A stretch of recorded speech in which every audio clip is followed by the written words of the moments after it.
मालती, मैं खेत पर जा रहा हूँ। इस बार मैंने खेत पर कई तरह की सब्जियाँ लगाई है। उम्मीद है कि फसल अच्छी हुई होगी। ठीक है, अगर कुछ सब्जियाँ तैयार हो गई हो तो घर के लिए भी ले आइएगा। घर में खाने के लिए कुछ भी नहीं है। इतना बोलने के बाद राधे श्याम खेत के लिए घर से बाहर निकलता है, लेकिन बाहर बहुत ज्यादा ठंड लग रही होती है। वह थोड़ी देर बाहर रुकता है और फिर घर में अंदर आ जाता है, क्योंकि बाहर बहुत ज्यादा ठंड होती है। क्या हुआ जी, आप तो खेत पर जाने वाले थे, आप अंदर क्यों आ गए? अरे क्या बताऊँ भाग्यवान, बाहर बहुत ज्यादा ठंड पड़ रही है, मुझसे रहा ही नहीं गया, इसलिए मैं घर के अंदर आ गया। पैरों में चप्पल नहीं है, इतनी ठंड में खेत पर जाने की मेरी हिम्मत ही नहीं हो रही। अब तुम ही बताओ, आखिर मैं खेत पर कैसे जाऊँ? कोई बात नहीं जी, थोड़ी देर आप चूल्हे के पास जाकर बैठ जाइए, इससे आपको ठंड से राहत मिलेगी। अभी थोड़ी देर बाद दिन चढ़ जाएगा और सूर्य नारायण भगवान निकल आएंगे, तब आप खेत पर चले जाइएगा। राधे श्याम चूल्हे के पास जाकर बैठ जाता है, लेकिन चूल्हा भी आखिरकार कब तक चलेगा। मालती चूल्हा पर पानी गर्म कर रही होती है। पानी के गर्म होते ही मालती चूल्हे को ठंडा कर देती है। चूल्हे के पास बैठकर राधे श्याम को आराम मिल रहा था, तभी राधे श्याम का 5 साल का बच्चा कुमार उठ के जाता है। माँ, माँ। उठ गया मेरा बेटा, चल मैंने नहाने के लिए पानी गर्म कर दिया है, तू जल्दी से नहा ले। कुमार जल्दी से नहा लेता है। नहाने के बाद कुमार अपनी माँ से कहता है, माँ, मुझे बहुत जोरों की भूख लगी हुई है, कुछ खाने को दो ना। मालती अपने बेटे कुमार को भुने हुए चने देती है। तभी कुमार बोल पड़ता है, माँ, मैं ये नहीं खाऊंगा। कल भी आपने यही कहा था। ठंड के दिनों में मेरे दोस्तों के यहाँ पर आलू के पराठे, मेथी के पराठे और बैगन के पराठे बनते हैं। तुम रोज रोज मुझे भुने हुए चने ही देती हो। मुझे नहीं खाना, मुझे भी पराठे खाना है, मुझे पराठे दो। बेटा, बाहर बहुत ज्यादा ठंड है। ठंड जब ठंडी पड़ रही है, थोड़ी देर में मौसम साफ हो जाएगा तो मैं खेत पर जाऊंगा और ताजी ताजी सब्जी तोड़ कर लेकर आऊंगा। तब तुम्हारी माँ तुम्हें भी पराठे बनाकर खिलाएगी। अच्छा बेटा? अच्छा पापा, ठीक है। राधे श्याम थोड़ा इंतजार करता है। दिन चढ़ने के बाद हल्की धूप निकल आती है और ठंड में भी थोड़ी गिरावट आती है। तभी राधे श्याम अपने खेत की तरफ निकल पड़ता है, लेकिन वहाँ पहुंचकर राधे श्याम हक्का बक्का रह जाता है, क्योंकि राधे श्याम के खेत की सारी सब्जियां और सारी फसल बर्बाद हो चुकी थी। कोई भी सब्जी खाने योग्य बची ही नहीं थी। राधे श्याम बहुत ज्यादा निराश हो जाता है और बोलता है, भगवान, आखिरकार ये तूने क्या किया? ये सब क्या हो गया? मेरी सारी फसल बर्बाद हो गई। हाय राम, ऊपर वाले तुम मुझसे किस जन्म का बदला ले रहा है? सारी फसल बर्बाद हो गई। अब मैं क्या लेकर जाऊंगा? कुमार को क्या पराठे खिलाऊंगा? हाय राम। दुखी होने के बाद थोड़ी देर बाद राधे श्याम घर आ जाता है। राधे श्याम की रोनी सूरत देखकर मालती तुरंत पूछ पड़ती है, अरे क्या हुआ जी, आपकी आंखें इतनी लाल क्यों हैं? सब कुछ ठीक है ना?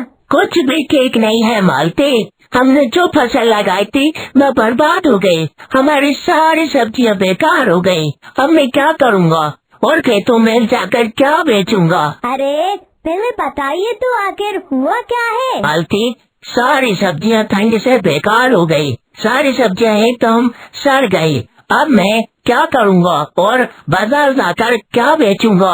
मालती, इस बार मैंने खेत में हर तरह की सब्जियां लगाई थी। सोचा था लोगों को खरीदने आएंगे और व्यापार अच्छा होगा तो कमाई भी अच्छी होगी, लेकिन सब बर्बाद हो गया मालती, हम बर्बाद हो गए। कोई बात नहीं, आप इतना परेशान मत होइए, भगवान सब ठीक करेंगे, उन पर विश्वास रखिए। लेकिन इन सब के चलते अनजान कुमार इन सब से अनजान था। वह तो यही सोच रहा था कि आज से भी उसे पराठे खाने के लिए मिलेंगे, और वह अपने दोस्तों को भी यही बोल रहा था, आज मुझे भी पराठे खाने को मिलेंगे। माँ ने कहा है कि आज वह मुझे पराठे बना कर खिलाएंगी। मेरे पापा बाजार गए हैं सब्जियां लाने के लिए। मेरी माँ तो आज पनीर के पराठे बनाएंगी। पापा आज पनीर लेकर आए हैं। ये क्या पनीर के पराठे? तभी कुमार घर आता है और मालती से कहने लगता है, माँ सुनो ना, मुझे भी पनीर के पराठे खाने हैं। आप पनीर के पराठे बनाओ ना। बेटा, आज तो हमारे घर में कुछ भी नहीं है खाने के लिए। अच्छा, एक काम करते हैं, मैंने तेरे लिए पनीर के पराठे किसी दिन बना दूंगी, पर आज नहीं। इतना कहकर कुमार जोर जोर से रोने लगता है, जिससे उसके पापा का उसका रोना देखा नहीं जाता और वह कहते हैं, कुमार बेटा रो मत, मैं बाहर जा रहा हूँ, देखता हूँ अगर कुछ सब्जियाँ कुछ मिलेगा तो मैं लेकर आता हूँ। फिर तुम्हारी मम्मा तुम्हें पनीर के और सब्जियाँ के पराठे बनाकर खिलाएगी, ठीक है? इतना कहने के बाद राधेश्याम घर के बाहर निकल जाता है। तभी उसे उसका दोस्त दिखाई देता है, जो उसे देखकर बोल जाता है, अरे भैया राधेश्याम, क्या बात है? आज तो बाजार भी नहीं आया तुम सब्जियां बेचने। अरे भाई सब कुछ ठीक है ना?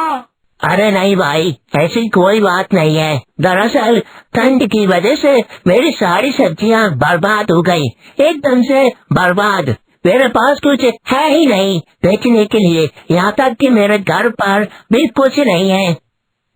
मेरा बच्चा पराठे खाने की जिद कर रहा था, बस अब समझ नहीं आ रहा उसे पराठे कहाँ से खिलाऊं, क्या करूं?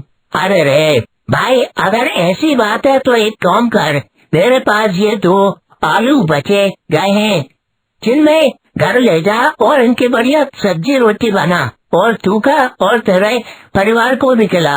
विवेक वह बचे हुए 2 आलू राधेश्याम को दे देता है। राधेश्याम 2 आलू को लेकर घर आ जाता है और मालती को दे देता है। तभी मालती कहती है, एक काम करती हूँ जी, इससे आलू के पराठे बना देती हूँ। घर में थोड़ा सा आटा बचा हुआ है तो आलू के पराठे बन जाएंगे। आलू के पराठे, वाह! कुमार बेटा, अब हमारे पास केवल यही 2 ही आलू हैं। मैं इनमें से तुझे आलू के पराठे बना देती हूँ, ठीक है? इन्हें तू खा लेना और फिर बताना कि कैसे बने हैं, ठीक है?